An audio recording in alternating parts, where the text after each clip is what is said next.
Listen, let me tell you a story about a man called Chike.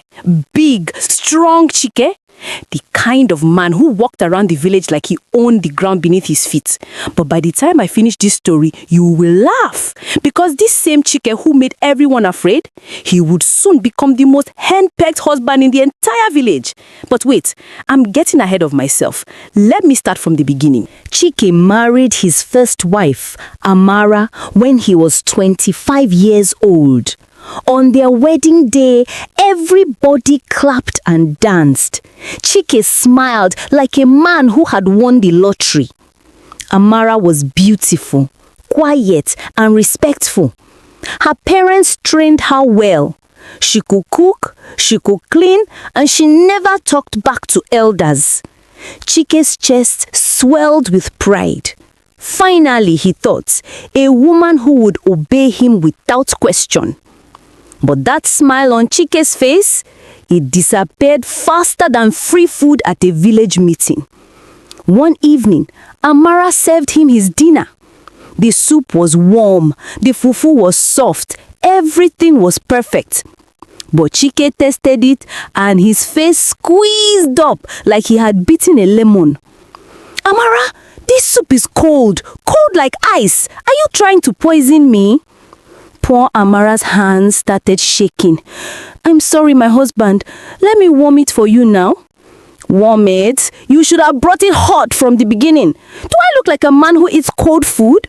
Am I a beggar?" Now, let me tell you something.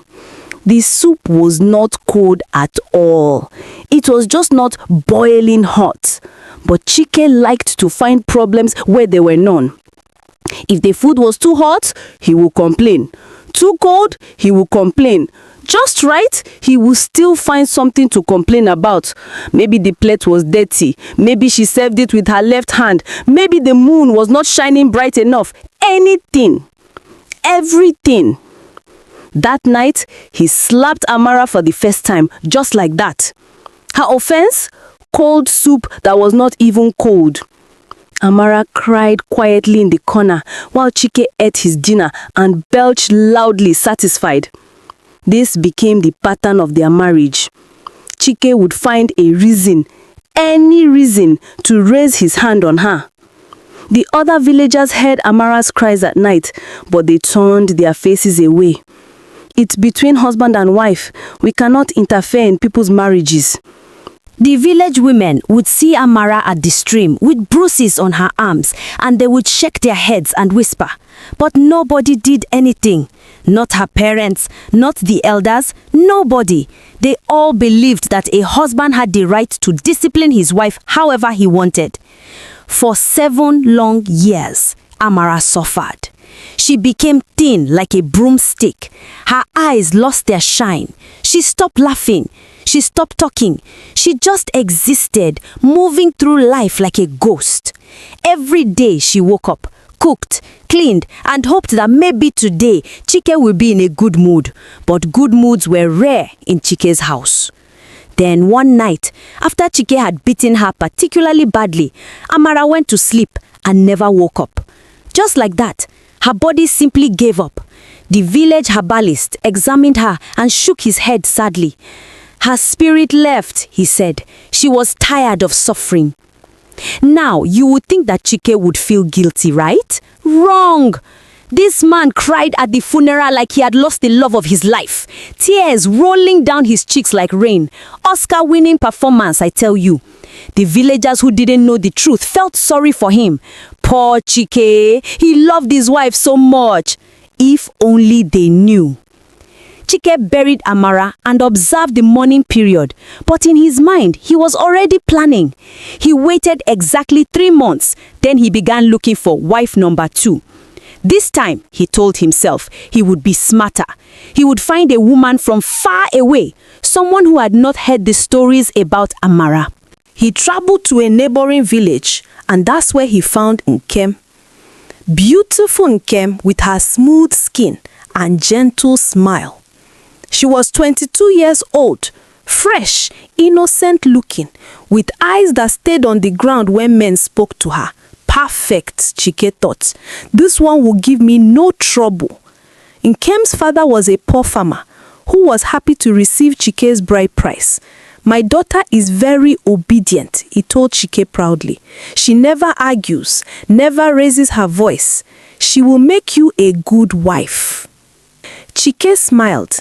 Excellent, he thought. Another quiet one. The wedding was small and simple. Nkem moved into Chike's house with her few belongings, and from day one, she was the perfect wife. She woke up before dawn to prepare breakfast. Their house was always clean. His clothes were always washed and ironed. When he spoke, she listened with her head bowed. When he shouted, she trembled. When he raised his hand as if to strike her, she flinched and cowered. Chike was very pleased with himself. Finally, a wife who knew her place. He would strut around the village, chest puffed out, telling other men, "You see, the secret is to establish authority from the beginning. Let them know who is the head of the house. My new wife, she doesn't even breed without my permission." The other men would nod and laugh, some jealous of how obedient Nkem seemed. 6 months passed like this. Chike became more and more comfortable. He became careless. He started treating Nkem the way he had treated Amara, thinking she would just accept it. He shouted at her. He threw food on the floor if it didn't please him. He started raising his hand threateningly. But Nkem never cried. She just watched him with those quiet eyes. What Chike didn't know was that Nkem was not what she appeared to be. You see, Nkem had done her homework before agreeing to marry Chike. She had asked questions. She had traveled to Chike's village before the wedding and talked to the women at the market. She heard every single story about Amara, how she suffered, how she died, everything. Nkem could have refused the marriage, but she didn't. Instead, she made a plan. She would marry this wicked man and teach him a lesson he would never forget. Her obedience was just an act. Her fear was fake. All those months she was studying him like a student preparing for an exam, learning his habits, his weaknesses, his pride, waiting for the perfect moment to strike. That moment came on a Tuesday morning, 6 months after the wedding. Chike woke up that morning expecting his breakfast on the table as usual. But when he entered the kitchen, there was no food. Nothing. The pots were cold. The table was empty. His anger rose like hot water boiling over. He stormed into the bedroom where Nkem was still lying in bed, calm as you please, reading a book. "Nkem, where is my food? Have you gone mad? Do you want to die?" Nkem slowly closed her book. She looked up at him with a small smile on her face. "Oh, Chike, good morning. Did you need something?" Chike's mouth fell open. Did she just speak to him like that, casually, like he was nobody? What kind of stupid question is that? Where is my breakfast? Nkem yawned and stretched. "Oh, that. Well, I was tired this morning, so I decided to sleep in. If you are hungry, the kitchen is right there. You have 2 hands, don't you?" For a moment, Chike just stood there, frozen in shock. Then his face turned red with rage. You useless woman. I will beat the nonsense out of you." He lunged toward her, his massive hand raised high, but Nkem was ready. In one swift movement, she rolled off the bed, grabbed his extended arm and twisted it behind his back with surprising strength. Before Chike knew what was happening, his face was pressed against the floor, his arm bent at an uncomfortable angle. Let me go, you witch!" Chike screamed, but he couldn't move. Nkem's grip was like iron. "Witch?" Nkem's voice was calm, almost cheerful. "No, my dear husband, not a witch, just a woman who knows how to defend herself. You see, before I married you, I visited your village. I asked about your first wife, Amara. I heard everything, every beating, every scream, how she died because of your wicked hands." Chike's blood ran cold. You knew? Oh yes, I knew everything, and I decided something.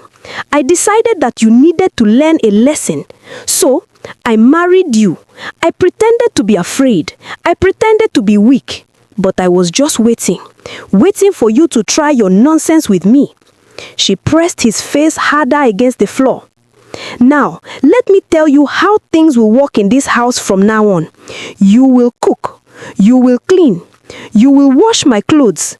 You will fetch water. And you will do everything I say when I say it. If you refuse, I will go to the village elders and tell them everything about how Amara died. I have witnesses. I have evidence. They will chase you out of this village and you will have nothing. Nothing. You can't do this, Chike gasped, his pride wounded more than his arm. Oh, I can't. Nkem laughed and finally released him. Chike scrambled away from her, panting, confused, his world turned upside down. From that day forward, everything changed in Chike's house. That same morning, Nkem sat on the veranda like a queen, while Chike, with shaking hands, prepared breakfast for the first time in his life. He burned the beans. The tea was too bitter, but Nkem made him eat it himself and start again. By afternoon, the news had spread through the village like wildfire. People passing by Chike's compound stopped and stared. Big, strong Chike was kneeling by the washing stone, scrubbing his wife's clothes. Chike, who used to beat his wife for cold soup, was now the one being ordered around. Chike, one of his friends called out, laughing, is that you, washing clothes like a woman? Chike's face burnt with shame, but he dared not stop. Nkem was sitting right there, watching him like a hawk. Mind your business. Nkem called out sharply to the friend. My husband is helping me today. Is there a problem with a man helping his wife? The friend quickly walked away, but the laughter followed him down the road. Over the next few weeks, Chike tried several times to rebel. One morning, he refused to fetch water. I am a man. Men don't fetch water. Nkem just smiled that calm smile. Oh, you're a man now? Is that the same man who beat a defenseless woman for 7 years? Is that the same man who killed his wife with his wickedness? That kind of man? Chike's mouth opened and closed like a fish.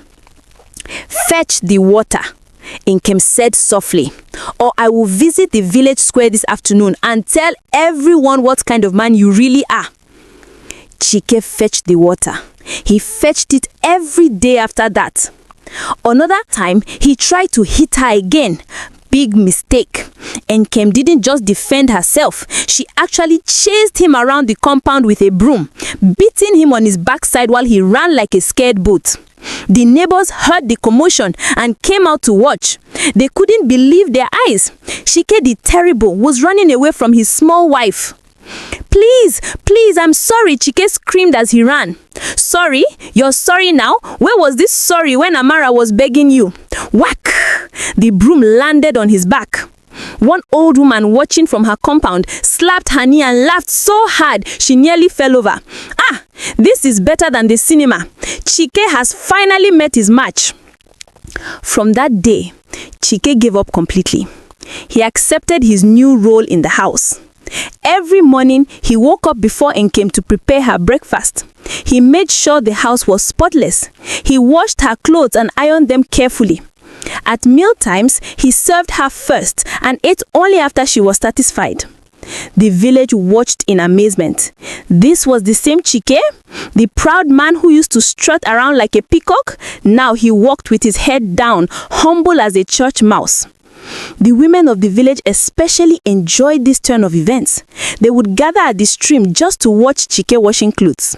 Chike, how is married life treating you? They would call out, giggling. Chike would mumble something and scrub harder. One day, Mama Ngozi, the oldest woman in the village, came to visit Nkem. She found her relaxing under the mango tree while Chike swept the compound. My daughter, Mama Ngozi said, settling down beside Nkem. I have lived for 75 years and I have never seen anything like this. How did you do it? Nkem smiled. Mama, It's simple. Bullies are cowards at heart. Chike was brave only when he faced people weaker than him. But when he met someone who could match his strength, he crumbled like old bread. But my dear, are you not afraid he will get his courage back someday and try to harm you? Nkem shook her head. No, Mama. I broke something inside him that can never be fixed. His pride. And without his pride, Chike is nothing. Besides, I remind him every day that I have people watching. If anything happens to me, the whole village will know who did it. Mama Ngozi nodded approvingly. You are a wise woman. I wish someone had done this for Amara. That's why I am doing it now, Mama, for Amara, for every woman who suffered and had no one to defend her. Chike will live the rest of his life knowing what it feels like to be powerless, to be afraid, to serve someone else without question. It's only fair. As the months turned into years, Chike transformed completely. His muscles became soft from doing housework instead of farm work. His hands, once used for violence, became gentle from washing delicate clothes. His voice, once loud and commanding, became quiet and meek. The village youth would sometimes tease him. Uncle Chike, can you teach us how to be strong like you? Then they would laugh and run away. But Chike never responded. He had learned his lesson well. Too well, perhaps. One evening, as the sun was setting, Chike was returning from the stream with a bucket of water balanced on his head. He walked carefully, trying not to spill a drop, because Nkem had warned him that if he wasted water, he would have to make the trip again. He passed by the compound where he used to gather with other men, drinking palm wine and boasting about how they controlled their wives. Now, those same men sat there, watching him with amused smirks. "Ah, Chike, come and join us," one of them called out mockingly. "He can't. His wife might punish him. Right, Chike?" They all burst out laughing. Chike kept walking, his face burning with shame, but his mouth shut tight. What could he say? It was all true. When he got home, Nkem was sitting on the veranda sewing a dress. She looked up as he approached. "You are back. Good. Pour the water in the big pot, then start preparing dinner. I want rice and a stew tonight." "Yes, my wife," Chike said quietly, and went to do as she was told. As Nkem watched him shuffle into the kitchen, she felt a small pang of something. Not quite pity, but close. Chike looked so defeated, so broken. Had she gone too far? But then she remembered Amara. Sweet, gentle Amara, who had never hurt anyone in her life. Amara, who died with bruises on her body and fear in her heart. Amara, who never got justice.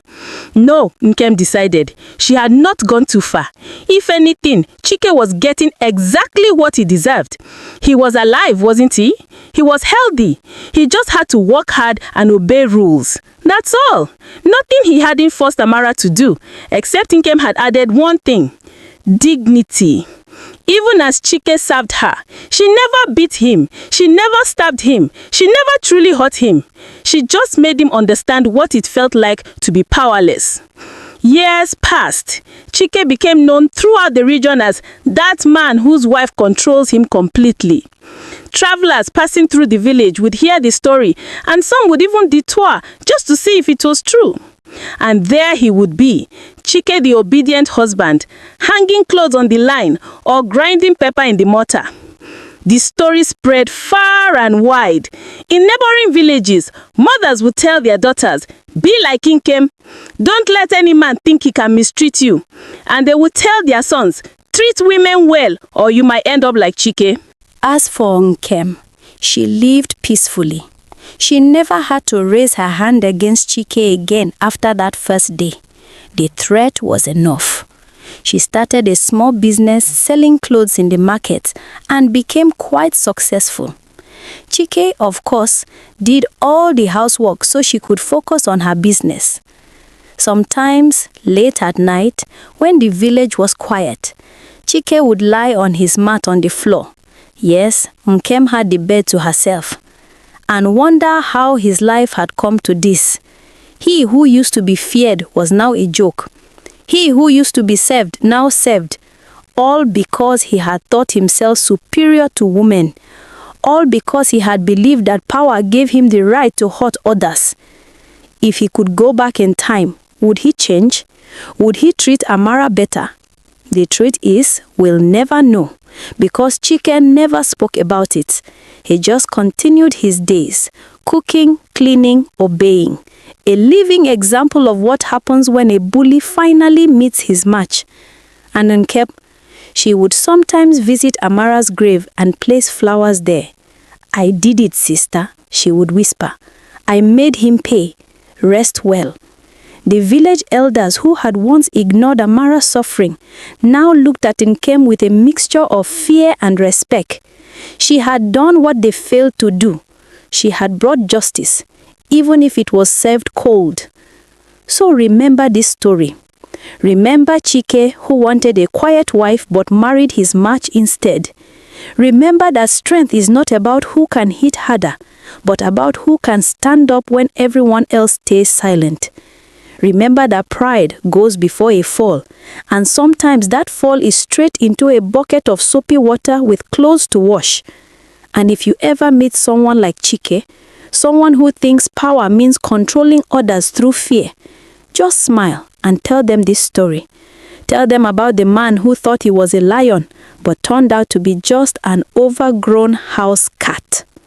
If you enjoyed this story, hit subscribe and join the community before Nkem catches you peeping and gives you house chores too.